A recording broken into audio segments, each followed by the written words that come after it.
On ne va pas aborder la question du bilan de mon mandat dans ce cadre-là. Je voulais simplement dire toute mon appréciation pour le Conseil présidentiel et pour le président Leblanc pour avoir organisé cette petite cérémonie d'adieu et pour les honneurs qui me sont rendus. Je le prends comme un témoignage d'amitié pour la France, le pays que je représente en Haïti, et d'amitié personnelle parce que voilà, j'ai avec certains conseillers présidentiels, avec cette institution, j'ai des liens particuliers depuis sa création et je souhaite que cette gouvernance puisse aboutir assez rapidement à la solution des problèmes que connaît le pays et des difficultés que connaît sa population.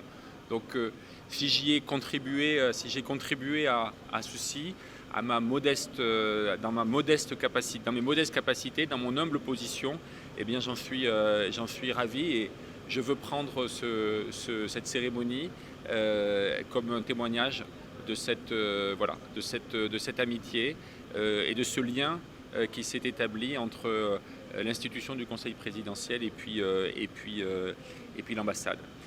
Au-delà de ça, ce n'est pas le cadre ni le lieu pour parler du bilan de ma mission parce que depuis 3 ans, il y a eu énormément d'événements, de développements politiques, sociaux, sécuritaires, sur lesquels j'ai eu à de très nombreuses reprises l'occasion de m'exprimer. Et donc là aujourd'hui, je ne vous répéterai que des choses que vous connaissez déjà ou que j'ai déjà eu l'occasion de dire.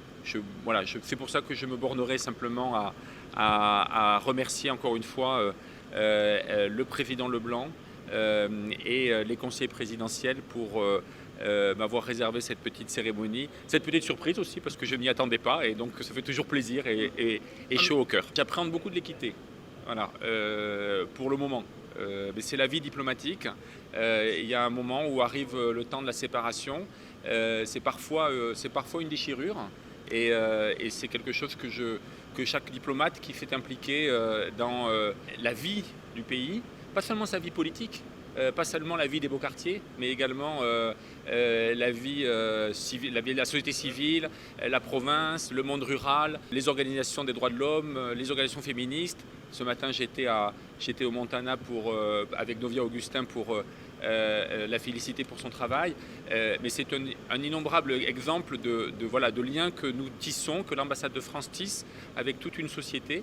Et évidemment, forcément, ces liens ne sont pas uniquement des liens professionnels, ce ne sont pas uniquement des liens formels, ce ne sont pas uniquement des liens diplomatiques, mais ils deviennent aussi des liens d'amitié, d'affection, de respect, parfois d'admiration, parce que ce que traverse le peuple haïtien, c'est une épreuve longue, dure, parfois horrible et atroce.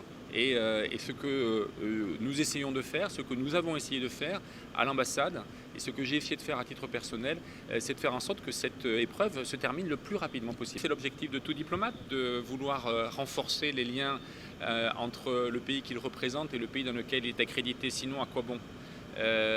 Bien sûr, c'est l'objectif. Est-ce que j'y ai réussi ?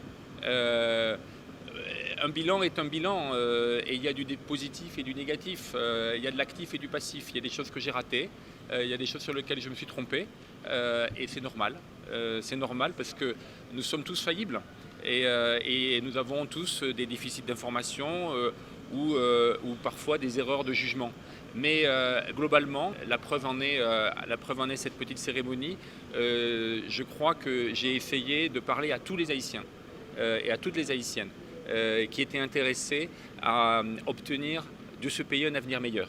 Et ça a été vraiment le fil directeur de ma mission ici, faire en sorte que la France contribue à sa place, dans le respect de la souveraineté haïtienne, à un avenir meilleur pour la population haïtienne. Ça passe par la sécurité. Il faut plus de sécurité en Haïti. La mission d'appui à la sécurité est une composante de cette amélioration. Mais ce ne sera pas la seule. Ce ne sera pas la masse qui va régler à elle seule les questions sécuritaires en Haïti. Il faudra compter également avec la PNH, peut-être avec les forces armées, dans le respect des compétences des forces armées, mais il y a aussi d'autres aspects de l'État haïtien qui doivent être mises à contribution pour améliorer cette situation sécuritaire. La justice, on en parle peu, mais elle a un rôle absolument fondamental pour appuyer les forces de l'ordre. Les forces de l'ordre en Haïti, comme dans tous les pays du monde, sont des exécutants. Des exécutants d'ordre et d'indications qui viennent du système judiciaire. Il faut que les choses soient mises en cohérence pour faire de véritables percées. Les sanctions ne doivent pas venir uniquement de l'étranger. Elles doivent également venir de la société haïtienne. Et ça passe par un système judiciaire et pénitentiaire qui soit plus efficace. Voilà. Oui, nous soutenons la masse. Nous la soutenons financièrement, nous la soutenons opérationnellement, mais nous soutenons aussi la PNH. Et mon successeur, qui arrivera la semaine prochaine, aura des annonces à faire très vite à cet égard.